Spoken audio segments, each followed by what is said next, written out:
Friends నువ్వుల పచ్చడి అయితే చేస్తున్నాను. దీనికైతే ఫస్ట్ అయితే 4 టేబుల్ స్పూన్ ఆయిల్ వేసుకొని నువ్వులు 2 టేబుల్ స్పూన్ నువ్వులు అయితే వేసుకున్నాను. హాఫ్ టేబుల్ స్పూన్ ఇందులో అయితే పచ్చిమిర్చి, టమాటో, కొత్తిమీర, కరివేపాకు, అలాగే పచ్చివి వెల్లుల్లి ముక్కలు, కొంచెం చిన్న నిమ్మకాయ సైజంత చింతపండు అయితే పెట్టుకున్నాను ఫ్రెండ్స్. కనీసం ఒక 15 మినిట్స్ మనం ఫ్రై చేసుకొని పక్కన పెట్టుకున్నాం. పచ్చడికి అయితే ఏం చేసుకున్నాను ఫ్రెండ్స్, చల్లారిపోయింది. ఇది మనం మిక్సీ పట్టేసి ఇందులో టేస్ట్కి తగినంత ఉప్పు కూడా. పచ్చడికి అయితే ఆయిల్ అయితే పెట్టుకొని పోపు దినుసులు, కరివేపాకు వేసి నువ్వుల పచ్చడి అయితే రెడీ అయిపోయింది ఫ్రెండ్స్. వీడియో నచ్చితే లైక్ చేయండి, సపోర్ట్ చేయండి, సబ్స్క్రైబ్.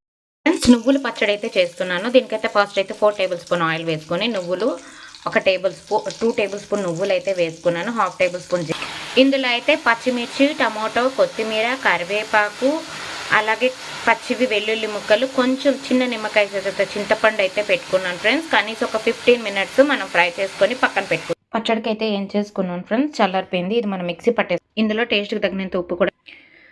పచ్చడికి అయితే ఆయిల్ అయితే పెట్టుకొని పోపు దినుసులు, కరివేపాకు వేసి నువ్వుల పచ్చడి అయితే రెడీ అయిపోయింది ఫ్రెండ్స్. వీడియో నచ్చితే లైక్ చేయండి, సపోర్ట్ చేయండి, సబ్స్క్రైబ్.